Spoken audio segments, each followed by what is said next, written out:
my beautiful little unicorns, and welcome back to my channel. If this is indeed the first time that you're on this magical channel, my name's Vanessa and I, and I would like to welcome you into the fam. So guys, today's pick a card reading is meant to provide you with peace of mind, relaxation, as well as reassurance. Because in today's fabulous tarot reading, we're going to go into great detail about everything that you need to know right now. That's right, all my beautiful souls, whether that is love, your career, finances, your personal life, we are not going to spare any details in these readings. And in order to help you figure out precisely what everything you need to know right now is, I have prepared 4 groups that you can choose from. And I would like you to pick one of these 4 groups intuitively. Group number 1 corresponds to the Mystical Wisdom Oracle deck, the Carnelian crystal, as well as the following sound.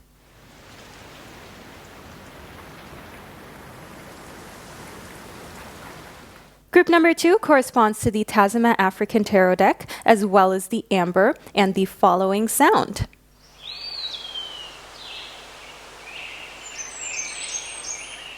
Group number 3 corresponds to the Spellcasting Oracle cards, the Aqua Aura Crystal Point, as well as the following sound.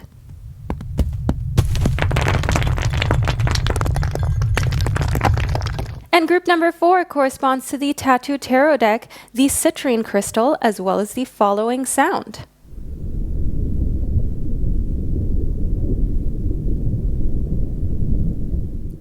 So now that you've familiarized yourself with the 4 groups, I will provide you with a little moment of privacy. Feel free to pause the video right here if you feel that it serves you. Take a moment to meditate on the 4 groups and calm your mind, get yourself in the zone. And if you absolutely cannot make up your mind between 2 or more groups, then feel free to tune into multiple readings, because your personal reading about everything that you need to know right now may be a mixture between multiple groups. So I'll be back to guide you into your readings momentarily.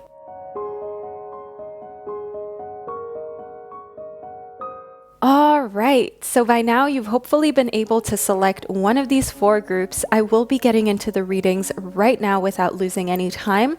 I'll be starting off with the first group, which corresponds to the Mystical Wisdom Oracle deck, as well as the Carnelian crystal. So if this is the group that you chose, then please continue watching. And to all of my other fabulous groups, I will catch you at the click of your timestamp.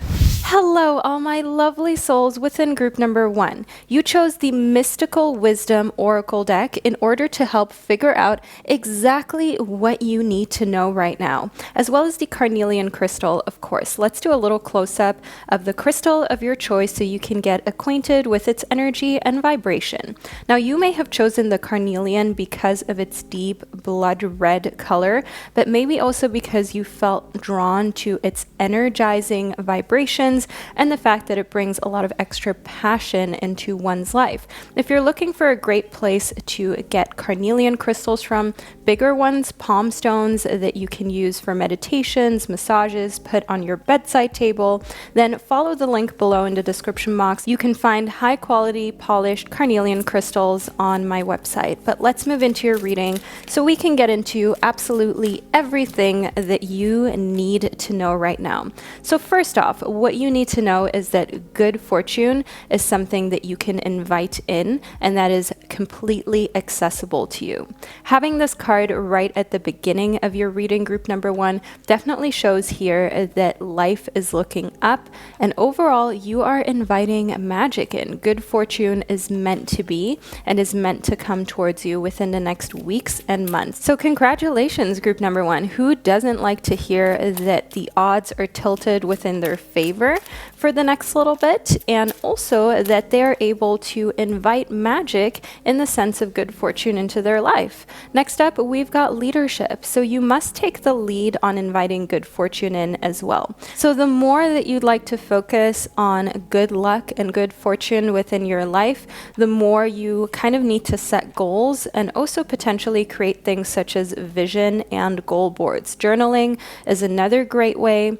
I love looking at journal journal entries, especially bullet journal entries from a few years ago, and also my goal boards, because I can just see how far that I've come and that I did set goals and I took the lead when it comes to those goals and I executed in the direction of the goals, and therefore I was able to accomplish many of them. And you can do the same for yourself, group number 1. And one thing that you must know is that the visuals are important, but also the fact that you connect to the images. So don't use some sort of mood board as a vision board that you just found online that someone else has created. Create your own vision and mood boards and create a space in which you particularly feel inspired, rather than just going for what everyone else says is popular or is cool right now, whether that be when it comes to art or what you're putting on your goal board. Make it really personal and make sure that it really resonates with you specifically, so it invokes that deep emotion. Next up, we've got going with the flow. You're being called to just let things happen. So one of the things that you need to know right now, group number 1, is to simply allow yourself to go with the flow, as that will lead to good fortune.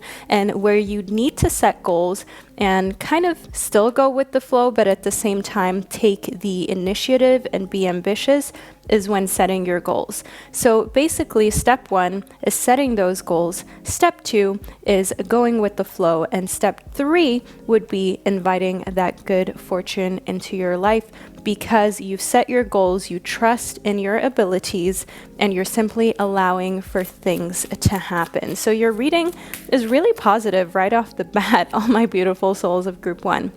I see here within illusion that embracing the truth is probably the healthiest thing that you can do for yourself right now, and also being very real and honest with yourself if you've been getting in the way of your own good fortune by kind of speaking things you don't want into existence. Your words are powerful and they definitely shape your life. So if you're constantly worried about what's coming next and all that you're speaking about, group 1, is the stuff that you're worried about, rather than focusing on all of the magic that's already around you and therefore inviting more of that in, then of course that can create the illusion that you don't have as many fantastic different projects on the go and as many fantastic souls in your life as you actually do.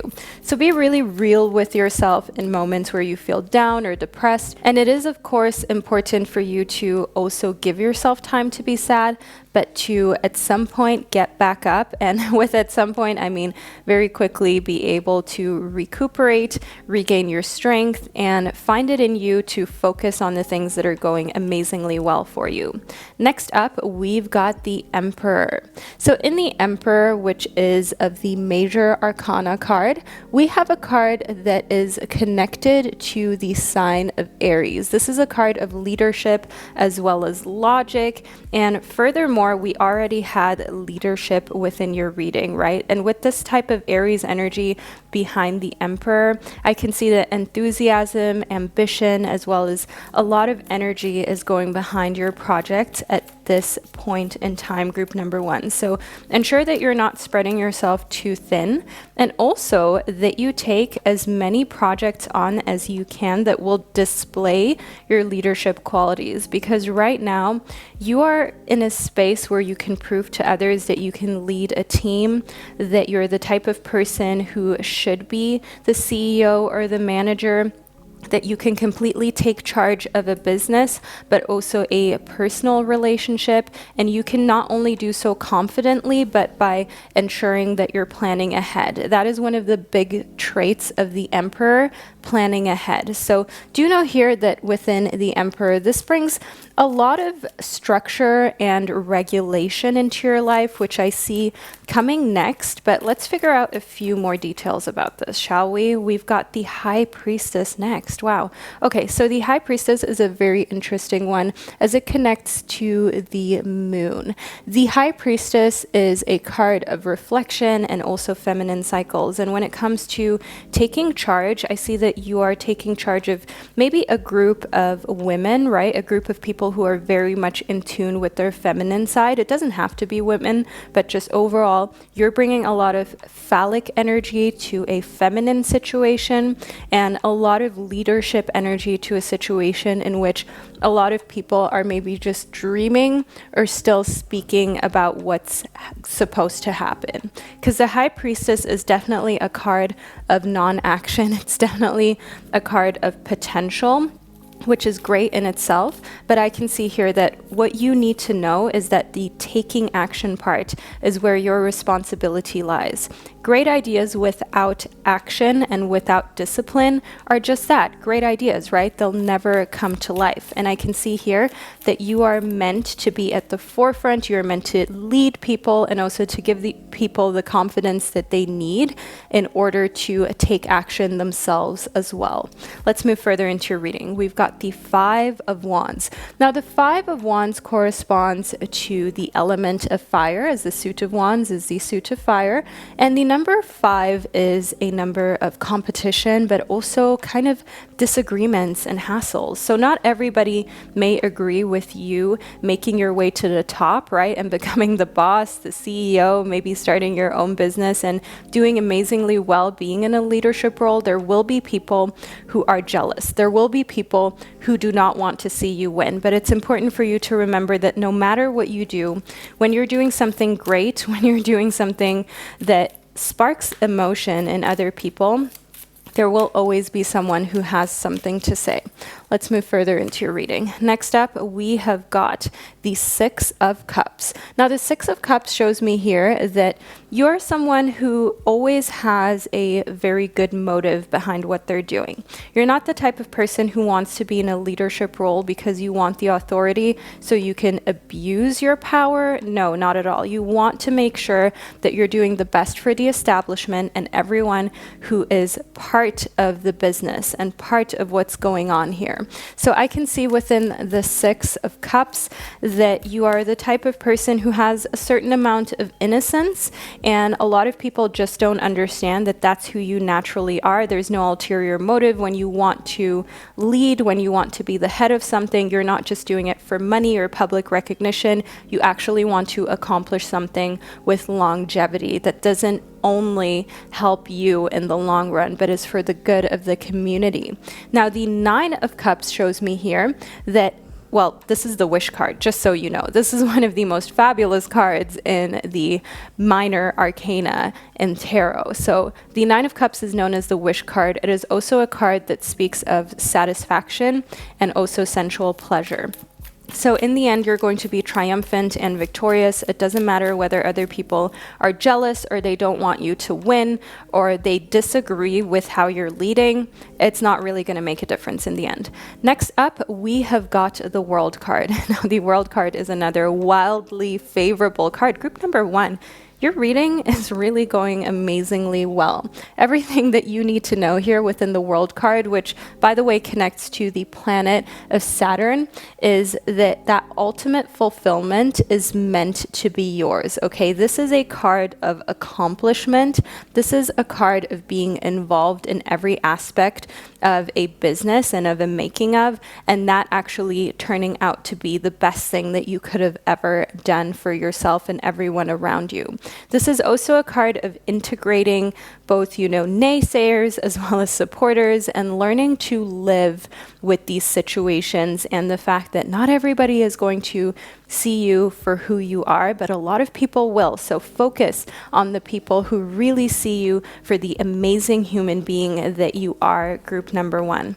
Let's move a little further into your reading so we can figure out more about everything that you need to know. But boy, your reading has been amazing so far. So let's see what else we've got. We've got the Ascendant. So in the Ascendant, one thing that I need you to know here is that your appearance is also pretty important. And sometimes in connectivity to the illusion, you kind of need to fake it till you make it.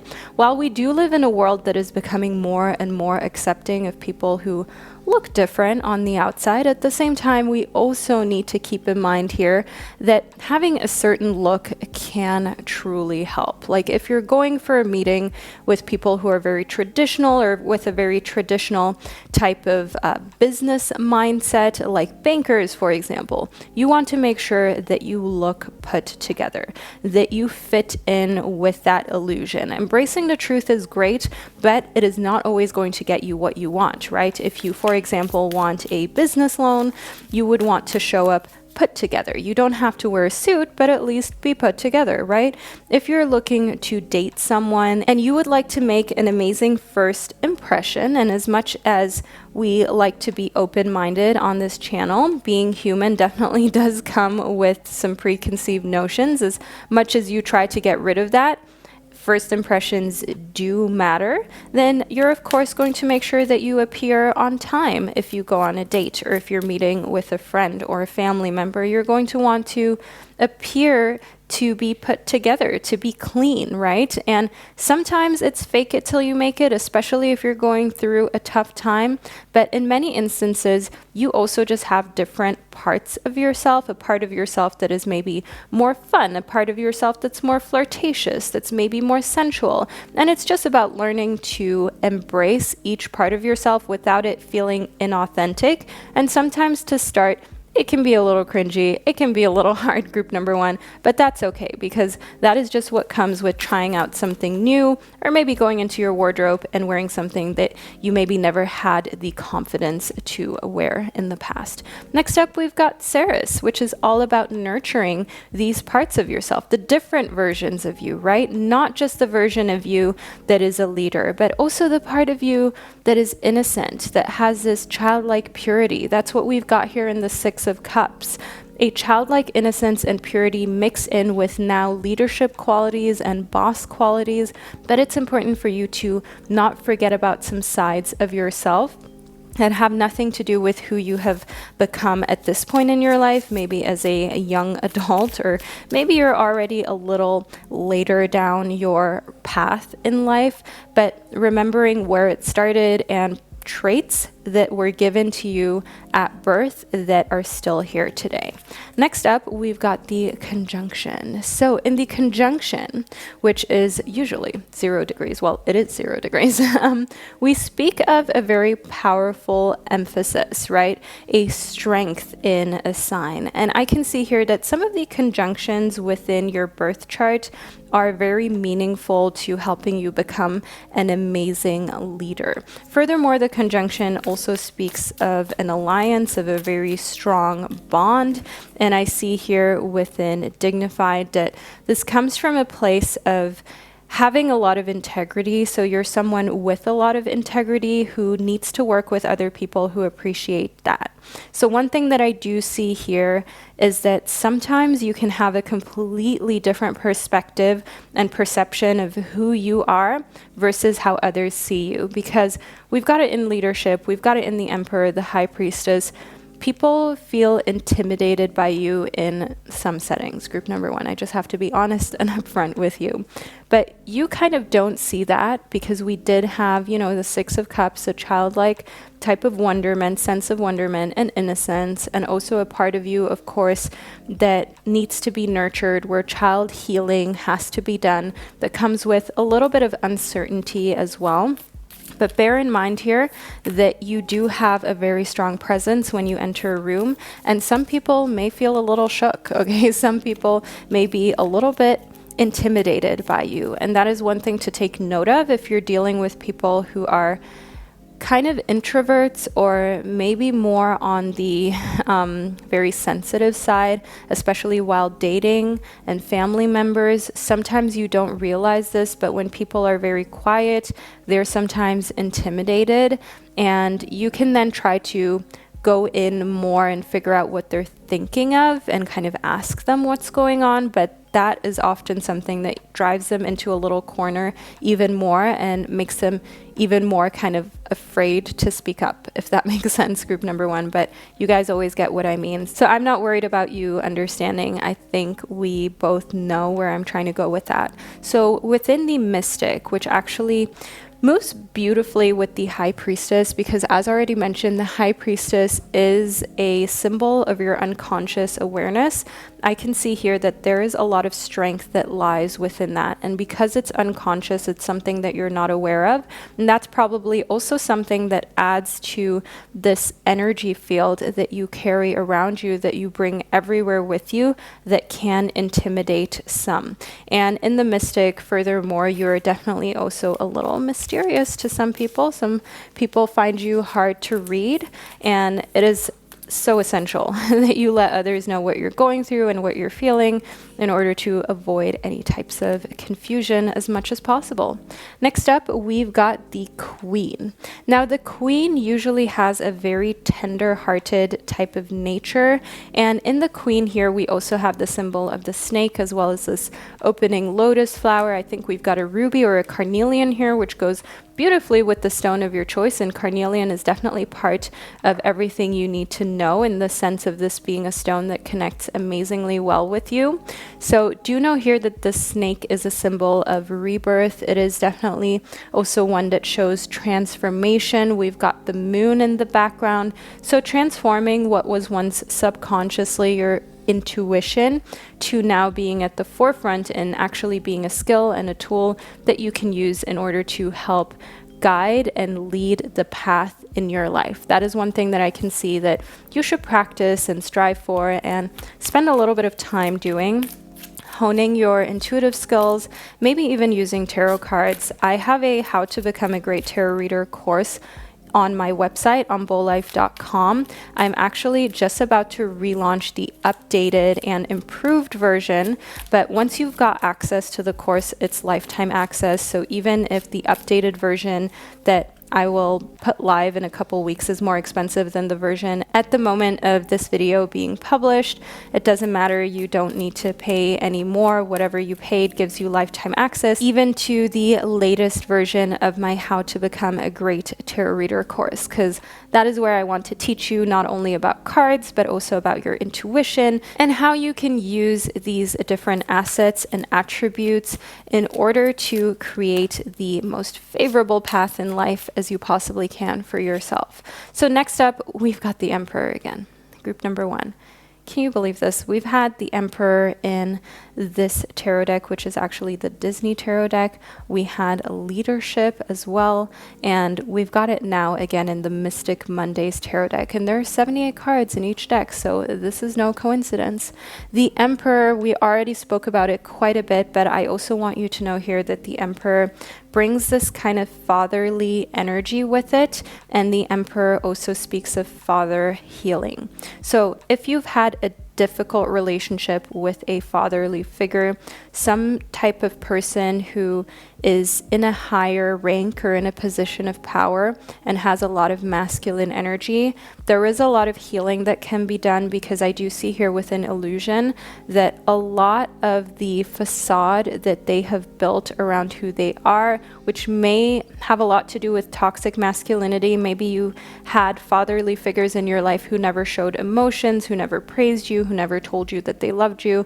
And I want you to know here that that illusion is slowly shattering. That illusion and facade is falling apart, and I see within good fortune that it's actually for the best for you, because you're realizing that that doesn't mean that they don't feel love towards you. That is how they were conditioned to express, or shall I say not express themselves. And it's actually very sad if you think about it, that a lot of people grew up in a society or during a time, and a lot of people still do, don't get me wrong, where showing emotion is deemed as something negative and deemed as something that they shouldn't do, that they should try to cease as much as possible. Now, the Emperor is also a card that connects to or corresponds to the sign of Aries, and the Aries sign is definitely a sign of logic and leadership and ambition, but it's one that often struggles to express its feelings, and that can result in depression, a lot of unexpressed emotions, and words never said and spoken. But the most important thing for you to remember is that you don't have to continue this pattern. You can be a leader that is nurturing. You can be a leader that is cheerful, that is honest, that is trustworthy and will also just say how they feel and be there for others, emotionally speaking. You can have that balance between masculinity and femininity. You don't need to be one or the other. You can be fluid between both of them. Next up, we've got the Knight of Pentacles. Now, in case you didn't know this, group number one, the suit of Pentacles corresponds to the element of earth. Now, the Knight of Pentacles is a very kind of cautious knight, if you will. This is someone who is realistic and hardworking, and I see that here, if we connect that to the Emperor, this may actually symbolize the type of person that your fatherly figure is, and the entrapment that they faced for a lot of their life. And this is an explanation as to why this person is the way that they are, right?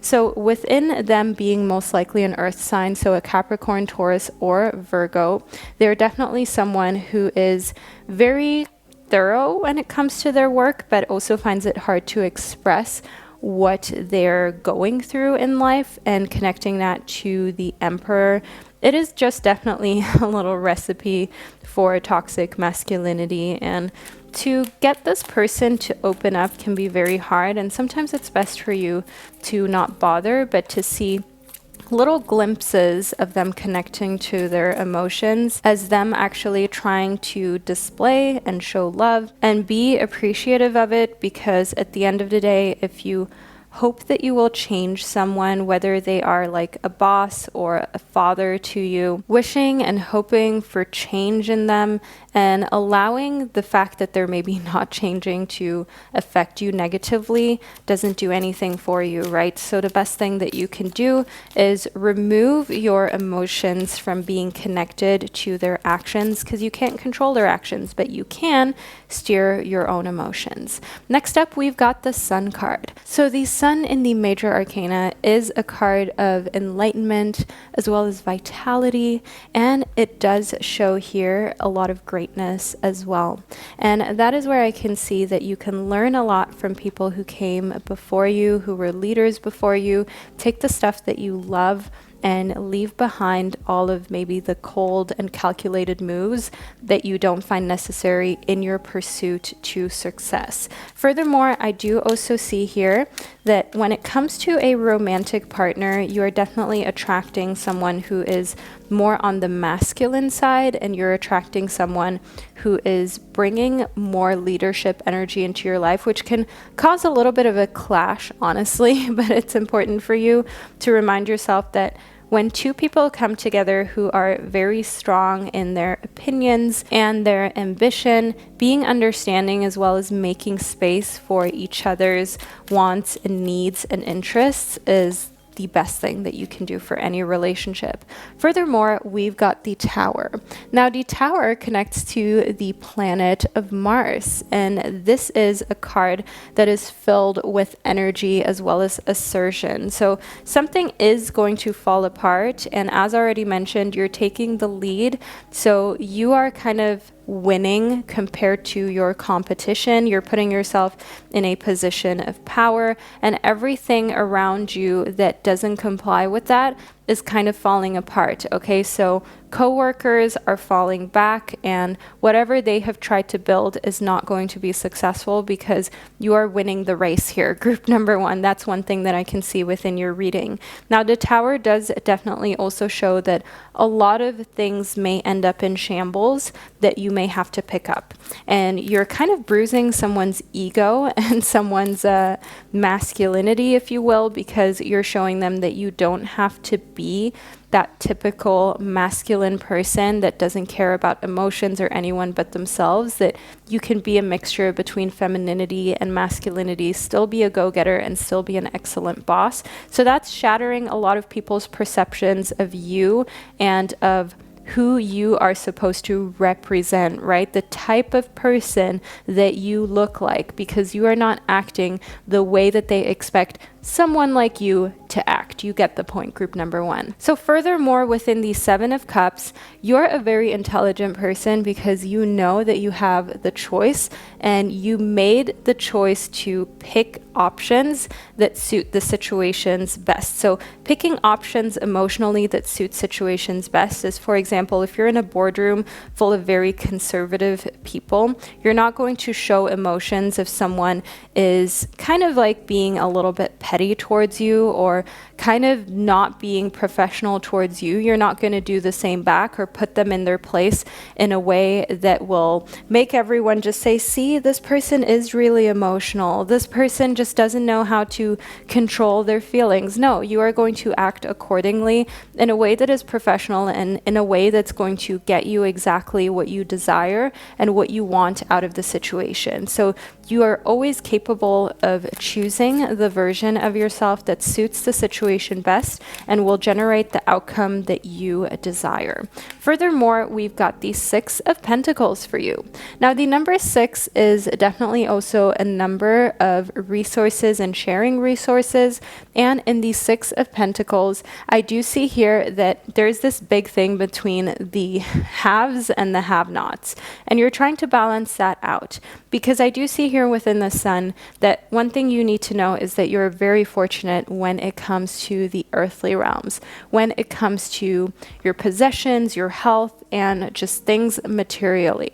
So I want you to know with the 6 of Pentacles that we have a card that speaks of knowledge and resources that you have, as well as a lot of power, but you have to find the balance between how much that you share and how much that you keep to yourself, right? Because if you share absolutely everything, you may end up not having enough for yourself. So it's really about striking that fine line between how much you give and how much you retain for yourself or invest. So if someone asks you for money or a loan or for some sort of financial help or maybe items, try to make sure that it makes sense and that if you do give to a friend or a family member or a partner, that you do so from the bottom of your heart and don't expect anything in return. So don't give them so much that you know if they don't return it, you will either be broke or in financial trouble, or that it will just bother you emotionally speaking and you will keep carrying that burden around with you.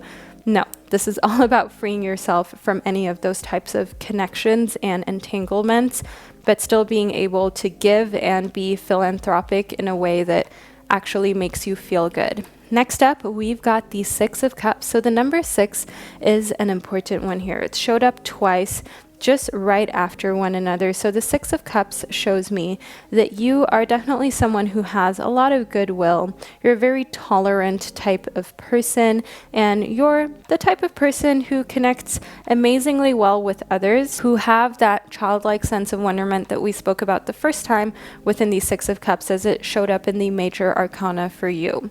So you really thrive around people who are open emotionally speaking and who can share. So one thing that you need to know is that spending time having like dinner parties, garden parties, grill parties, just spending time with people where you've got these low maintenance friendships where you can just chill, talk about what's going on in your life. That is one thing that you're being called to do and that your guides see as being a super healthy balance for you from what is a very work and career heavy aspect of your life that is coming to fruition. And it is like a dream that you're in a position of power and you are that leader, but at the same time, it also comes with a lot of responsibility. It also comes with a lot that you need to carry on your shoulders, right? A lot of weight that's put onto your shoulders. Next up, we've got the Queen of Cups. So you are 100% ready to take on anything that you need to, group number 1. I see that within the Queen of Cups. The Queen of Cups is a very loving as well as intuitive type of person, and that is who I see that you will always be. You've maybe since birth always had this feeling that on one hand, you are kind of like fun and easygoing and lighthearted, but on the other hand, you're also very intuitive. Like you feel a deep connection to certain aspects of life that other people never felt, like dreaming something and it then actually transpiring in real life. Or for example, feeling inexplicably called to crystals or to tarot cards and kind of knowing things intuitively before they happen. And then when they do, you wish you would have told someone that you knew this was going to happen, because it would prove that you're not just saying that you already knew it would happen. You actually did intuitively have that psychic streak of you that was already anticipating things to play out the way that they did.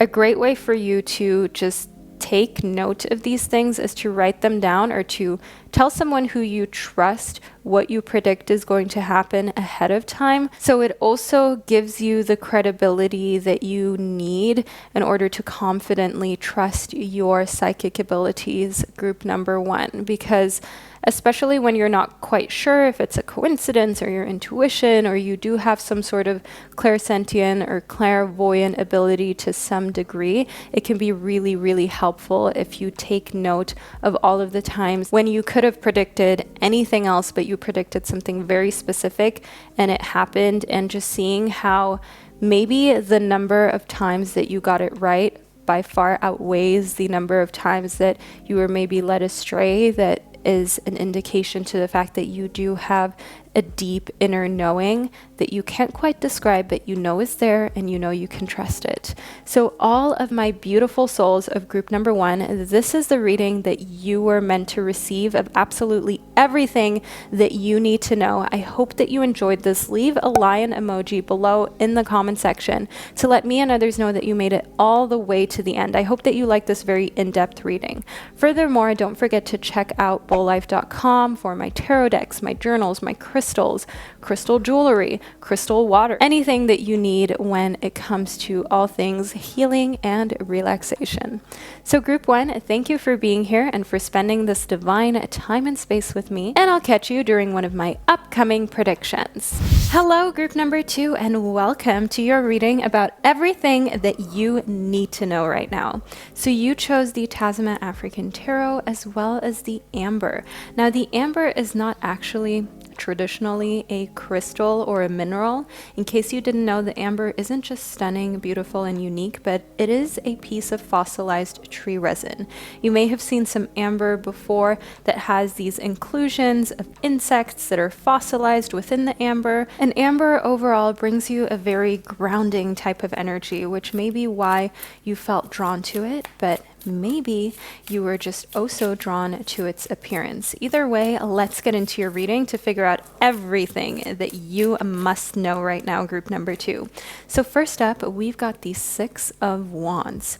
In the 6 of Wands, I want you to know that we've got fiery energy, as the suit of Wands corresponds to the element of fire, but the 6 of Wands speaks of a triumph as well as pride. So you will be very triumphant in your pursuits in the next little bit, group number 2, and I can definitely see that you're taking a lot of pride in the things that you're doing, which can of course be great. It can also be a source of self-love, but it's important for you to ensure that you don't allow for your ego to make you feel as though it is wrong to ever admit if something isn't going well too. Okay, so while you're going towards a time in your life of celebration, of feeling like you've accomplished a lot of things that you set your mind towards, know that that doesn't mean that if there's still something on your vision or goal board that you're working towards, it's nothing to be embarrassed about. We all are steadily working towards bettering ourselves and accomplishing new things in our existence.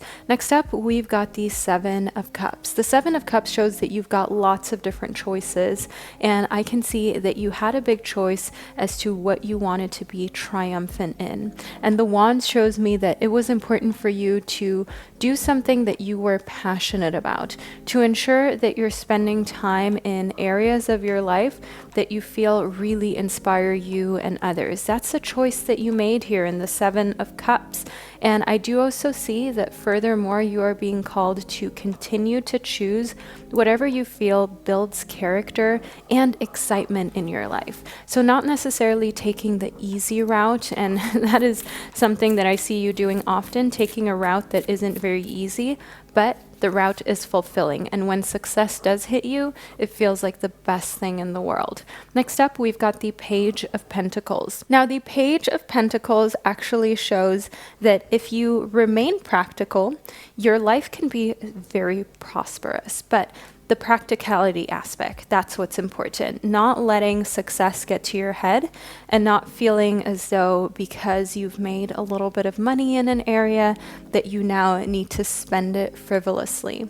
The Page of Pentacles is all about building your credibility as well as your trustworthiness, and knowing that the way that you handle success is definitely also a telling factor about where you are on your journey. It's important to celebrate and rejoice in your success, but at the same time, to not feel as though it gives you a free pass to all of a sudden be the opposite of practical and humble. So ensure that no matter how much success comes towards you, that you always remain humble and remind yourself of where you started and where you came from. Next up, we've got the Three of Wands. Now, the Three of Wands shows some foresight as well as great leadership qualities and knowing exactly what areas that you should explore next and what to leave behind. And when you stay humble and when you remind yourself of the fact that being practical is best at this point in time, you can actually focus on your next steps moving forward. Whereas when you're just chasing material things or the next Instagram story or post, the next thing you're going to put on Facebook, whatever type of platform it is that you may use, then all of a sudden you can lose sight of your dreams and your aspirations and you lose your way. But I don't see that being the case for you here. However, group number 2, it is an active choice that you have to make, and it definitely requires discipline from you and a sense of being pretty mature. So whenever you're in a place where you're emotionally a little volatile or you're going through something, don't make any big decisions. That's what I see here. Next up, we've got the Justice card. Now, the Justice card belongs to the Major Arcana within the tarot, and the Major Arcana is comprised of 22 different cards, and the Justice card connects to the sign of Libra and speaks of diplomacy. Another thing about Libra is that it's not just about diplomacy, it is also ruled by Mercury. And this shows a very analytical side of you, and I can see here within Libra that you're definitely someone who can be kind of indecisive, but to the outside world, you remain refined. And I see within your reading that a big part of everything you need to know is to continue to remain as composed as you possibly can in front of other people, and to keep in mind what your goals and your aspirations are, and to not get caught up in trying to look a certain way or display a certain image, and to be disciplined in your pursuit. So for example, if you make X amount of money, putting a good percentage towards savings and investments before you spend things frivolously. Next up, we've got the Seven of Pentacles. Now, the Seven of Pentacles is a card that shows that you have to assess whether the risk is going to actually give you the reward that you seek or not, financially speaking, in a very diplomatic as well as real way. Because when you don't do that, you're starting to gamble, right? So there's one thing when it comes to investing, and for example, investing in learning and gaining knowledge and becoming more smart about what to do with your money, right? You may purchase books about personal finances, also investing in real estate. That is a good way for you to ensure that you're maybe generating passive income by being able to charge rent and so on and so forth. But when you're thinking of investing in something that isn't really tried and proven, and that is kind of a word of mouth thing, whether that be like a pyramid scheme or whether that be a business model that is being suggested to you that seems too good to be true, try to avoid even thinking about that too much or considering it, as I can definitely see for the Seven of Pentacles that there are some people who are going to try to change your direction, group number 2. They want a little piece of the cake that you've baked, that you took all this time to create. And by cake, I mean your savings or what you've built for yourself when it comes to your reputation or your finances.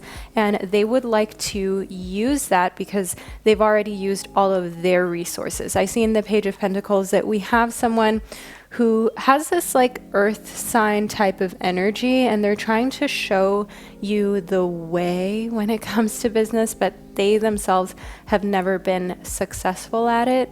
Nevertheless, they feel as though if they just had more money, your money, group number 2, all of a sudden things would work out. And that's when, we start to go into the whole gambling. So long story short, don't trust anyone when it comes to your money, group number 2. That is part of everything that you need to know, and only invest in things that seem realistic and feasible to you. Don't take anyone else's advice financially if that person isn't coming from a place that you're striving to get to. Next up, what do we have for you, group number 2? We've got the Knight of Swords. Be very direct and upfront and honest. I can see that part of what you need to know is that you're a very knowledgeable person, and that it's okay for you to be authoritative when it comes to making decisions and being very direct and upfront. Yes, some people may not like it, but keep in mind here that the people who don't like when you're being direct and upfront about their business practices that are shifty or shady, or them trying to get you to do something that serves them more than it serves you, that is actually you kind of showing that you're not taking anyone's BS and you're not allowing for anyone to talk you into something that you do not want to do. And if someone has an issue with that, my beautiful souls of group 2, then that just shows you that that person is not as trustworthy as you maybe thought that they would be, because anyone who's trustworthy and truly cares about you wouldn't want you to make yourself uncomfortable just to please them. Next up, we've got the Temperance card, which corresponds to the number 14 in the Major Arcana. Temperance is connected to the sign of Sagittarius, and it is a card that definitely speaks to your education, but also how much you have been able to travel and see other cultures, see the world as a whole. Temperance is all about that balance and creating a combination of not only education, but also executing, experiencing, and seeing different things. And that is what I see is important for you to consider moving forward. If you feel as though you can benefit from learning more in business, take some business classes, purchase business books that can help you, that you feel inspired by, and create an environment where you feel as though there is a healthy mixture between learning, taking in, as well as executing. And a lot of us also kind of get fed up with school, I think, because there is just so much taking in and learning and not much execution. And it also builds a lot of anxiety because we already know that as soon as we have spent all of this time, energy, and money learning, people are going to ask us where our practical knowledge is before they employ us. And it's like, how was I able to collect that if I've been in school, and school doesn't really give you as much practical experience? But as soon as you're out of school, everybody wants to see you having practical experience before you get a job or you're put in a position that actually honors the degree that you worked for example. So that is where I can see here in Temperance that sometimes you have to follow your heart and also just do something unconventional in order to not be in this rat race where you're just doing the same cookie cutter thing that society tells us to do but doesn't work for every human being. Next up, we've got the Solar Calm. The Solar Calm shows me that things are going to be clarified really soon when it comes to this person that we've got in the Page of Pentacles, who has a few shifty business practices that they want you to be a part of. And I see here within the Three of Wands that it's not part of your future plans. You'll be very direct with them, and you two will also clarify where you're going in the future, and the fact that you right now want to focus on ventures that seem kind of a little bit more trustworthy to you and that don't seem like they're a gamble, right? That are tried, tested, and proven types of investments. I see here in the moon coeli that you're very much rooted in a place of seeking balance in your life. Balance personally, but also financially. So going after financial results and targets, but not losing sight of the fact that it was your choice. So never feeling like you're getting overwhelmed or you're burning out because you're working so much and there's no time for you, but always reminding yourself that you took this path and it's also your choice to take some steps back and to remind yourself that while your professional life may have its own fulfilling aspects, it isn't everything, especially if your health is at risk. You have to put that first. I see here within Sagittarius that we have a very fiery sign here. And the Sagittarius placements that you may have within your birth chart are very optimistic. They're freedom seeking by default. Sagittarius is connected to Jupiter as well as the 10th house. And I want you to know here that usually Sagittarius is always about seeking, about seeing, about discovering and uncovering, and also just being a student of life and a student quite literally speaking.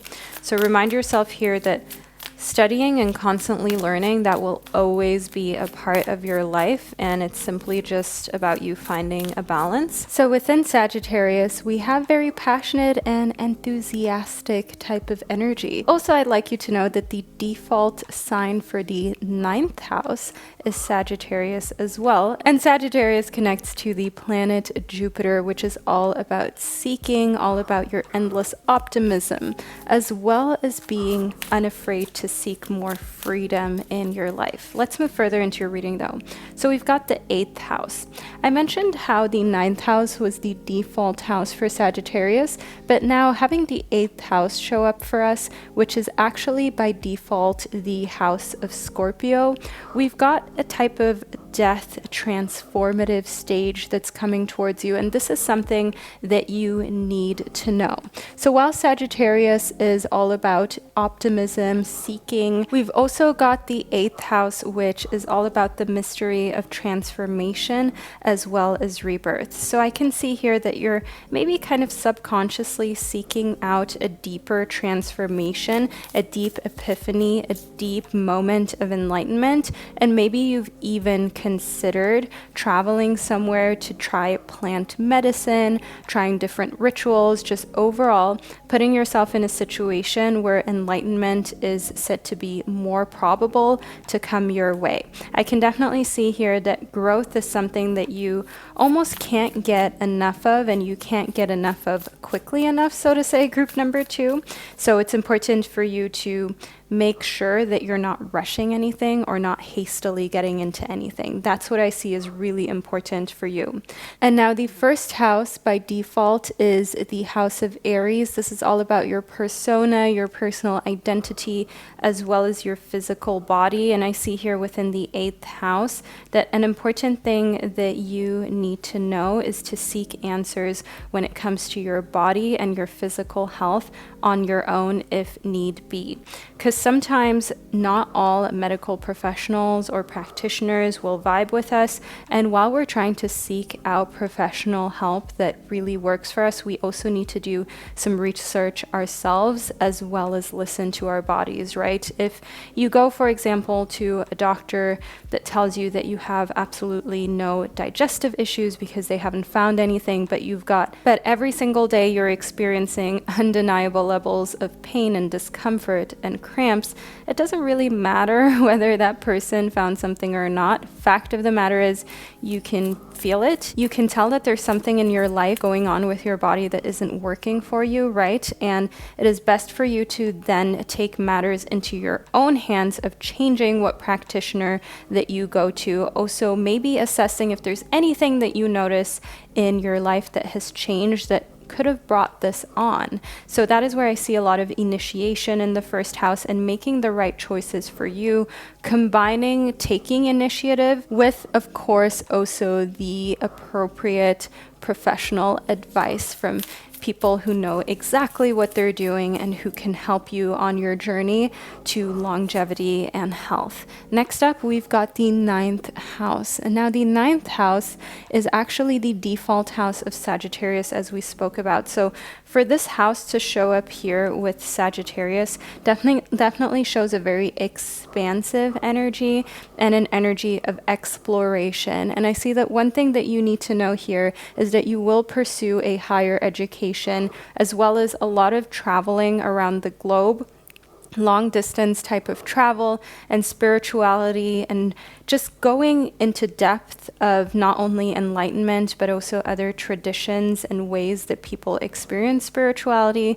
That is one thing that is undeniably part of your path, group number 2, that you need to know. So if you've always been the type of person who has wanted to know more, who's been very curious, allow for yourself to feed into that curiosity and to continue to learn, and to know that expansion is a setting in which you thrive and is meant to be a state that you're in often. And with any Sagittarius parts of you being heavily pronounced, with the ruler of Sagittarius being Jupiter, that actually shows us here that seeking new answers, and in a sense also being kind of restless, is part of what's next for you, and potentially also just part of your entire life's journey, depending on where this Sagittarius placement is.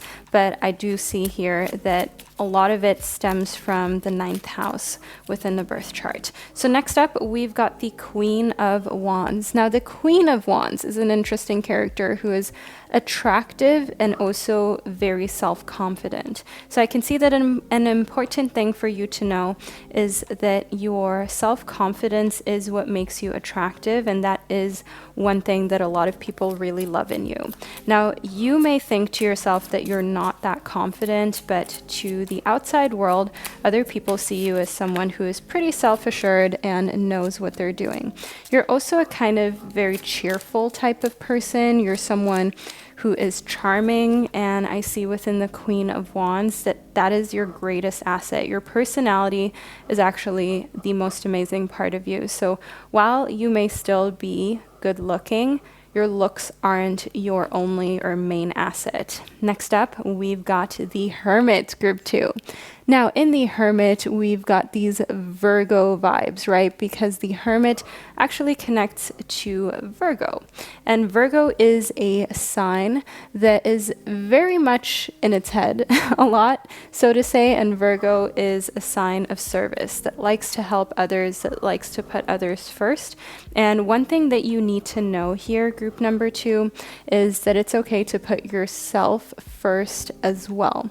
With Virgo being the main focus within the Hermit, I want you to understand that the ruler of Virgo is Mercury, and within Mercury, we have your rational mind and your thinking process that is becoming clearer, and all forms and portals of communication are opening up for you. That's what I see within the Hermit and the solar calm as the Hermit connects to Virgo, which is ruled by Mercury.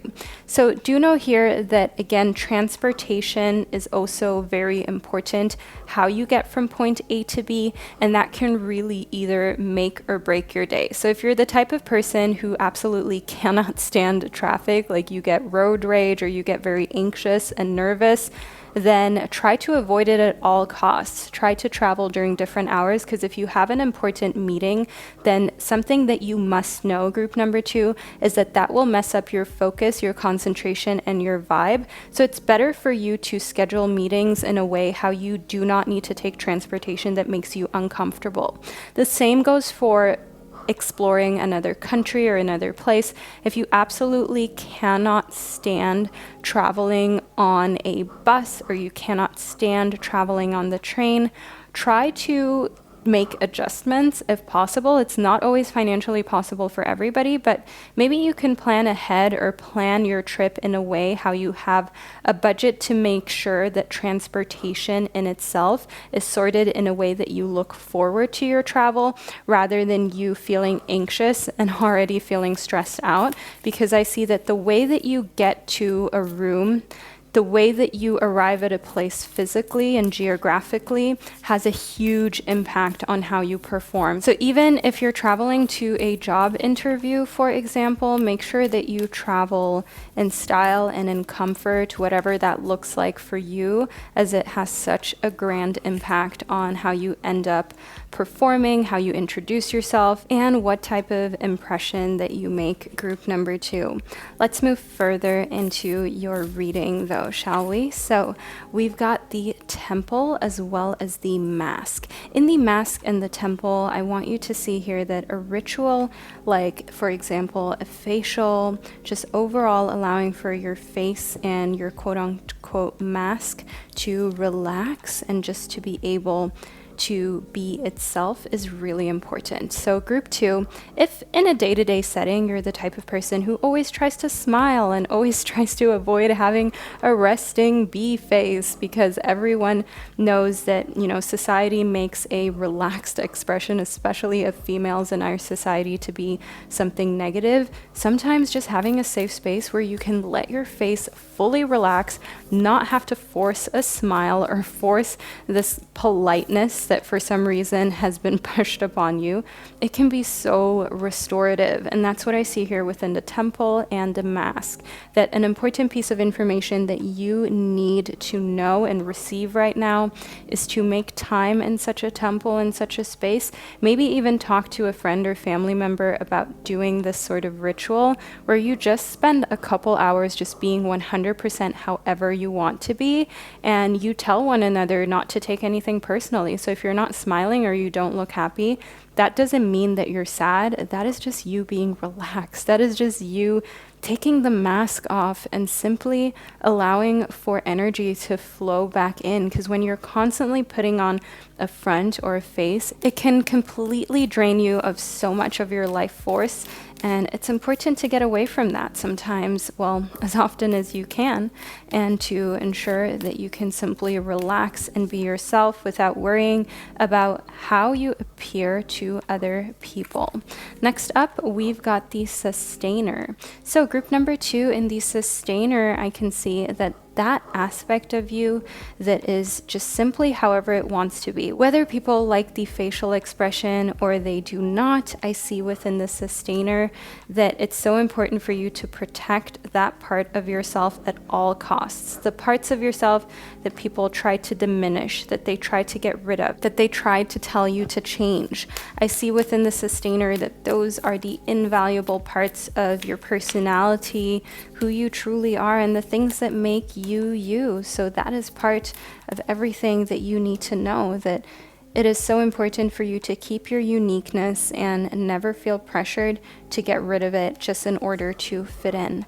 Next up, we've got the 5 of Swords. So the 5 of air, so to say, because these swords correspond to the element of air. So in the 5 of Swords, I can see here that there is a little bit of this egotism that you're afraid of that's attached to also loving yourself. You don't want to seem egotistical. You don't want to seem like you don't care about other people. So part of everything that you need to know definitely entails receiving clarity from yourself on the fact that taking care of you and loving you, that is not egotistical. And we need to stop making one another feel uncomfortable for praising ourselves. Like, we should want the person across of the table or across the screen to be able to say to themselves, I'm really proud of myself for everything that I've accomplished, without demonizing it or making it seem like that person is just boasting about themselves. And even if we were boasting about ourselves in a world and in a society where so many people suffer from low self-esteem and lack of self-preservation and self-love, I think it wouldn't be so wrong if the tables turned and we kind of tipped the scale to the other side, at least for a little bit. But as you most likely know, things are always best in moderation.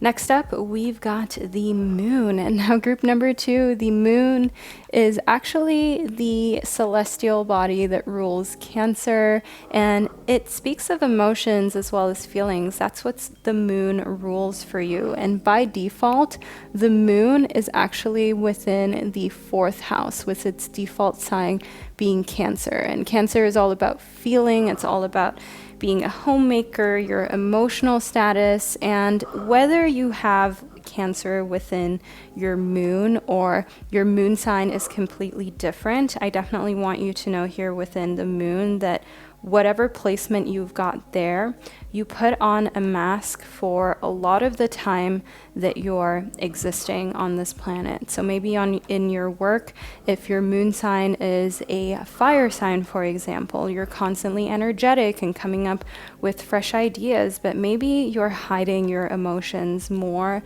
than is healthy for you and more than you really should. So definitely know here that the moon is urging you to bring out the things that you've hidden in a little box and shoved away in order to avoid any conflict. Bring those things out and don't feel as though you being yourself is a recipe for disaster or conflict. We've got space for everything in this world, and it's important that we take up space and that we don't allow for people who don't want us to take up space to shame us into confining ourselves to a little box. Next up, we've got the 5 of coins as well as the Page of coins. We've got 2 cards here for you. So let's get into it. First up, in the Page of coins, I see someone who has earth sign energy. So think Capricorn, Taurus, or Virgo. They are a pretty grounded person, but I do also see within the Page of coins that they are a trustworthy person. So this isn't someone who is trying to go behind your back or do anything scammy in that sense. I do see here within the 5 of coins that they are going through really hard times and ill health, and they're experiencing some sort of rejection. So there's an earth sign here that needs help from you, and I can see that what you need to know within this situation is that they intuitively feel like you're someone who would get them and that you're someone who has been through a similar story. So they're coming to you and looking for support from you. And this is your opportunity to be like a big brother, a big sister, a big unicorn, if you will, and give this person a little bit of extra love and support that they crave and need. And remind yourself that you've been in situations where maybe you would have killed to have extra support. So make sure that you're there for another person who looks up to you and sees you as someone who is inspirational. Leave a little money bag emoji below in the comment section if you've made it to this point of the reading. I will add just one more card for you, group number 2, but by leaving the emoji, you let me and others know that you love this really long reading and that you've been here all this time just enjoying and vibing with me. So last but not least, we've got the 5 of Wands for you. The 5 of Wands shows me that it's important for you to not feel as though you're in competition with anyone but yourself. I see that in the 5 of Swords and the 5 of Wands. Sometimes the comparing yourself to other people, to other circumstances, that is your biggest pitfall. That's your biggest downfall. But the great thing about that, group 2, is that that is 100% within your control. And the best thing you can do for yourself is to just remind yourself that if you're just 1% better than you were yesterday, that is all you need in order to create lasting results that sooner rather than later are actually going to accumulate to almost like the snowball effect of power, of creativity, and of your dreams becoming true. Just think about it. There are 365 days per year. If every single day you're 1% better than the day before, that adds up really, really quickly in just a few months of your life, right? So group number 2, don't underestimate your abilities, and also never compare what you're going through to someone else's struggles, because you never really know how much help that they got, how much help they maybe didn't get, how much of what they're displaying is true, and how much is just smoke and mirrors. Keep that in mind, especially with the age of the internet. So group 2, this is the reading about everything that you need to know that I received for you. I hope that you enjoyed it and that you found it insightful. If you're looking for crystals as well as luxury tarot decks, journals, and also crystal water, I have this amazing crystal water bottle that has diamonds in it, real diamonds. Okay, check out bowlife.com, which is my online store. I'll leave the link to the diamond bottle below because a lot of you have been asking about it, and I think it is currently on pre-order, but I should have more of those in very soon. So group number 2, thank you so much for being here, for spending this divine time and space with me, and I'll catch you during one of my upcoming predictions. Hello, group number 3, and welcome to your reading about everything that you need to know right now.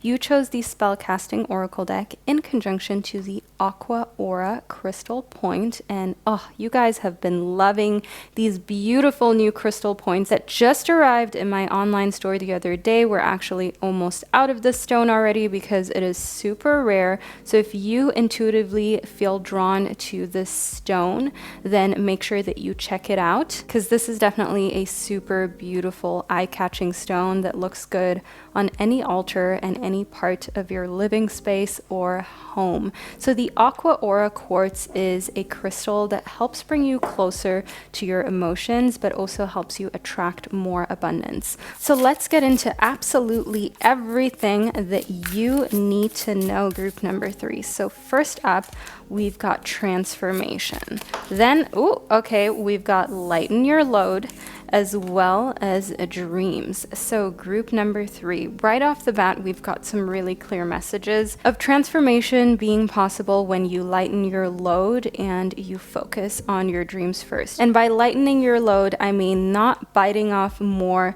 than you can really chew or swallow, and ensuring that you don't have the weight of the world on your shoulders unnecessarily. Don't let colleagues or family members just put different tasks on your plate that aren't your tasks to fulfill at all, and continuously let them get away with that, because sometimes you need to create boundaries in order to be able to be invested in your own transformation and your own dreams.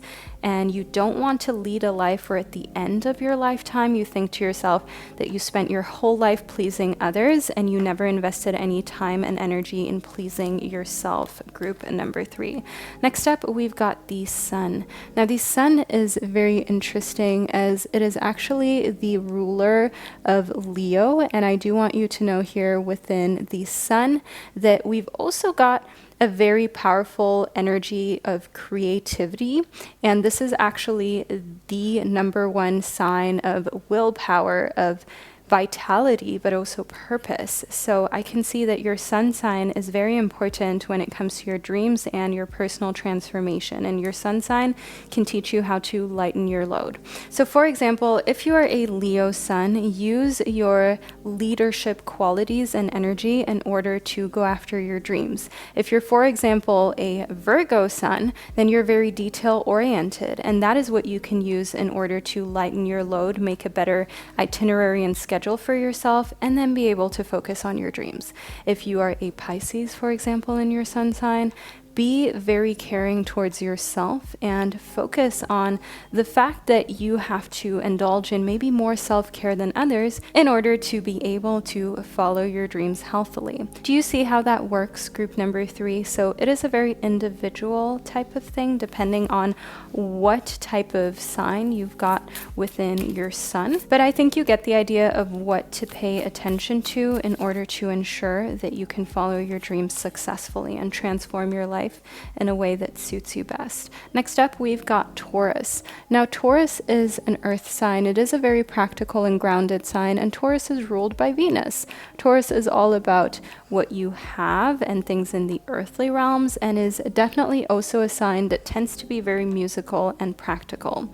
And with what you have, I don't just mean material possession. Taurus has a lot of foodie type of personality traits and is also into a holistic approach when it comes to health and personal well-being. So I see that that approach will work beautifully for your transformation, group number 3, and bringing Taurus qualities into this. Maybe you're even a Taurus sun, but you may be Taurus in a different placement, is going to help you transform your life in these next stages where you're definitely kind of changing the direction that you're going in. So in conjunction, I can see here that you're putting a powerful emphasis on an area of your life in which you feel like you have been needing a transformation, and it's finally your time to shine, group number 3, whether that be a promotion that's well overdue or your love life finally moving in a direction that you know you've always wanted. Maybe it's getting respect from from a parent, a teacher, or a boss, a coworker,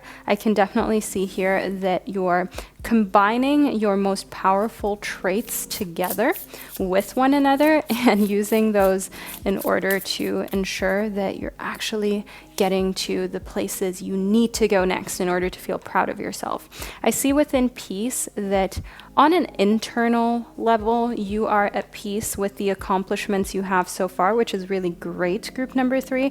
That's something to be proud of, but that doesn't mean that you don't want to strive for more and you do not want to continue growing, which is also another aspect that just shows within your reading that you are destined for greatness, that you're destined to lighten your load in some areas of your life so you can focus on other areas and continue to create and innovate and be the source of a lot of people's happiness as well as support. That's what I see here for you. In the solar calm, I can see that one thing that you definitely need to know is that clarity will come through transformation. Clarity is something that can come your way if you just give yourself a good amount of patience as well as grace. That is something you can access and can also further calm your mind and put you in a really peaceful place. Next, we've got debilitated. So there's some sort of discomfort that we need to talk about because after all, group number 3, this reading is about everything that you need to know. And I see here within debilitated that there's some area of your life that we have to talk about where there isn't as much life force and prana and energy flowing through and into as you need in order to accomplish your dreams. So there's some sort of blockage that's going on there. We've got the King of Wands. So this represents a person, this represents someone who is very creative, but also kind of really forceful and may be putting more on your plate than they should, and they know it, but they're still doing it. So think a fatherly figure, or for example, a boss who keeps piling things onto your plate because they keep having great ideas, but rather than them working the long hours and nights and shifts, they're putting that into your corner. And that is where I can see some discomfort taking place and where you need to come to a point of peace with knowing that you can't change this person within your life and your surrounding who's doing this. I see within the Queen of Swords that this is the answer to any issues that you have with anyone in your life who is making you feel debilitated right now. So why this is everything that you need to hear is because the Queen of Swords is actually a queen that tells you to just be really honest and to be truthful, to have fortitude, be very direct, don't be afraid, be incisive, and don't allow anyone to talk you out of it, because the King of Wands can be very slick, okay? And this doesn't have to be a man. Just for the record, group number 3, this could also be a woman who has these King of Wands traits, these fire sign traits. So think to yourself, Aries, Leo, Sagittarius. So in the Queen of Swords, I can see that you are being called to use the intellectual and very real logical side of yourself to just tell them what you're okay with and what you're not okay with, and don't allow them to gaslight you, because they will try to talk themselves out of being honest about how much work they've just been pushing onto you that they should have completed. They will try to make excuses for their behavior, and that's where you just kind of need to let them know that you're not going to let them use those excuses to cover up their wrongs, and that you're going to hold them accountable, and that you're not going to make it a bigger deal than necessary, but you're also not going to swipe anything under the rug just for them to not experience any discomfort, because they didn't do that for you. They actually deliberately made you uncomfortable just to make their life easier. And this is like karma. This is your transformation to also like opening up, being very real and direct, and rather than worrying about hurting someone's feelings, just in that very moment, responding in a way you've always wanted to respond. Now, group 3, if you've ever been in a situation where someone was really rude to you or very strange, and you were way too nice to them, or you kind of just complied or let them get away with something that you knew you should have just called them out for, like politely in a diplomatic way, but still called them out for, and you only thought of all of these comebacks and ways how you could have confronted them hours or days later, That's what I mean here with the Queen of Swords, using your wittiness, using your intelligence in order to very quickly just make sure you put someone in their place so you can move on, but make it very clear to them that you're aware of what they're doing and you're not going to continue to lower your standards for anybody whatsoever, and you're not taking on any more work that isn't your work. You're not working another late night. You are not doing that chore or running that errand that is that person's responsibility. You are now focusing on yourself, on lightening your load, on making sure that your schedule is effective and suits you so you can pursue your dreams and continue to grow in a way that is healthy for you. Group number 3. Next up, we've got the 8 of Pentacles. Now, the 8 of Pentacles is a card that shows a lot of diligence as well as knowledge, and in order to have time to be diligent in your projects and your craft, you need time first and foremost, right? In order to be able to invest into the things that you're good at, that you're talented at. It could be, for example, marketing at your job. It could be an instrument that you've always wanted to learn to play perfectly. It can also be drawing or sketching. In order to just further your knowledge and your skill level, you have to free up time and be able to use that time wisely and have enough energy, right? There's no point in you having time at the end of the day to work out or to work on your side hustle if every single evening you're already very drained from school or from your main job or from whatever was going on that day. So sometimes you also need to try to put your things first and make time during the day where you're as effective and as sharp as you can be for your things too, not just for other people's tasks. Group number 3, this is something that you need to hear. The Ace of Pentacles shows me a material force of prosperity, something that's coming into your life as an opportunity, in form of an opportunity, a business opportunity. And the Sun shows me that this is like source, and by source I mean material source. Taurus is definitely also a sign of cultivating more things in the material and earthly realm, but also cultivating more health. So there's an opportunity to do so, and it's important for you to know to take that opportunity and to make time for it. And even if that means that you maybe have to get up extra early to work on your ventures before you go to school or to work, dreams are in fact dreams because they aren't just fulfilled by simply remaining complacent or comfortable at all times. Sometimes we have to get uncomfortable in order to be able to successfully get to our dreams and accomplish them and actually start to live our dreams. Next up, we've got the 9 of Cups. The 9 of Cups is one of the most favorable cards in the tarot, in case you didn't know. It is like the genie in a bottle card, and the 9 of Cups speaks of wish fulfillment. So your wishes coming true and it happening more easily than you expected once you put the energy towards it and once you're really serious about it. But one thing that you need to know here is that sensual pleasure is also a part of everything that you need to know. And sensual pleasure that's coming into your life sooner rather than later is spicing things up and keeping everything very interesting. Now, the Knight of Pentacles shows me that when it comes to the earthly realms, you must be unwavering as well as hard working. If there's something that you want, don't give up, and also don't give in to a deal that isn't as good as you know it could be. So if you have a skill or a talent and someone is offering you, for example, X amount of money for you to work with them or to create this project, to either draw or write something for them or create some sort of marketing strategy to take care of something in their home.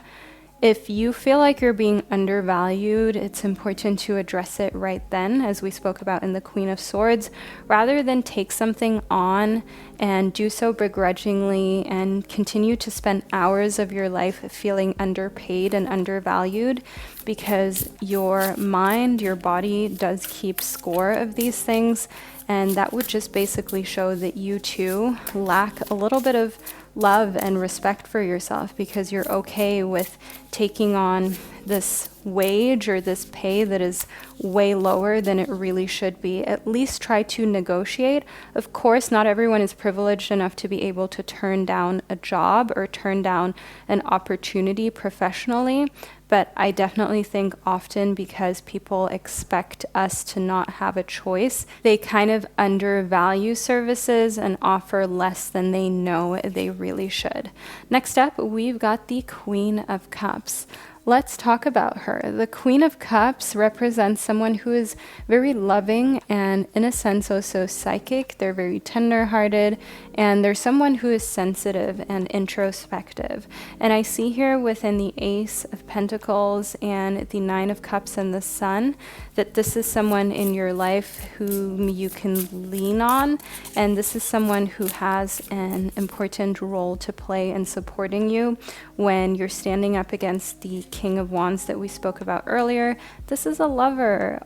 Group number 3. So this is someone with whom you are romantically engaged with and who you definitely find to be a very supportive partner. So it's not just about physical things. It's not just about intimacy in a sensual way.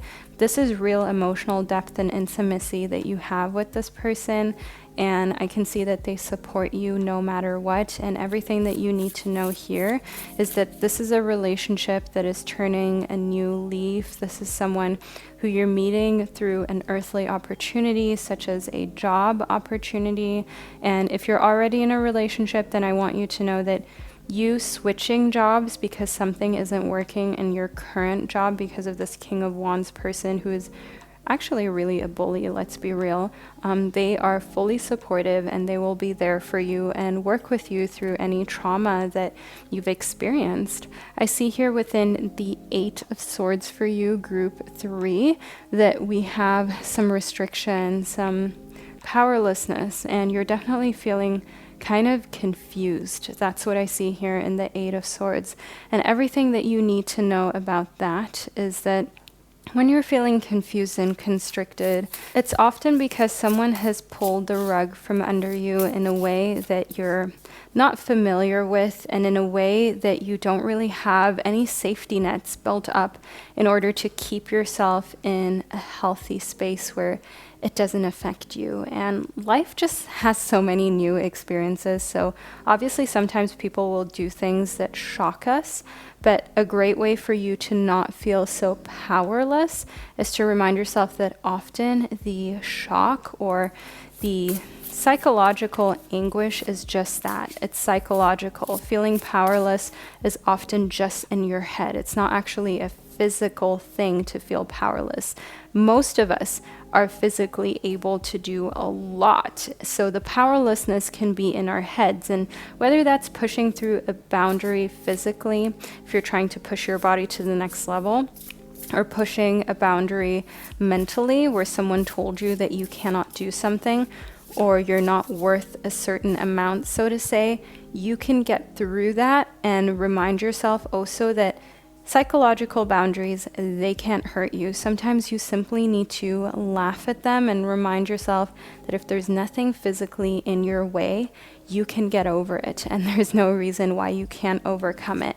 Next, we've got the 7 of Wands. So you're in full control when it comes to your mind, and that's something that you're maybe already aware of, but I see here within the 7 of Wands that you're not afraid to fight back. You've got like this sword already ready to pull out if you need to. So if someone is trying to continue to defy your boundaries or make you feel small, you've realized that you don't have to allow that. You don't have to let that happen to you. You can stand up for yourself, you can say no, and you can enforce your boundaries whenever you see fit, and you don't have to justify that, and it's not anyone's business why you're enforcing your boundaries, especially if they don't take the time to get to know you. Now, the 3 of Swords, group number 3, shows me here that there are parts of this world that break your heart a little bit, and this is the part of the world where you feel very constricted and helpless as well.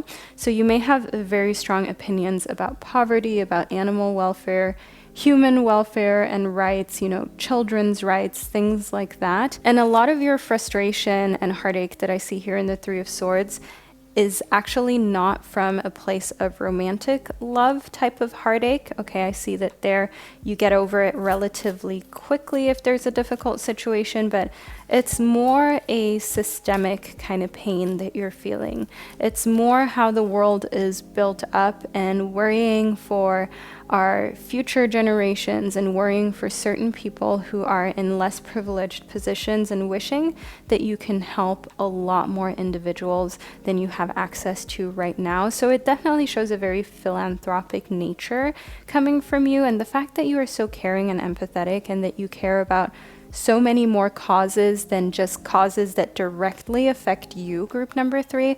That's something to be proud of, and that's something to remind yourself is a character trait that a lot of people wish that they had and a lot of people envy you for.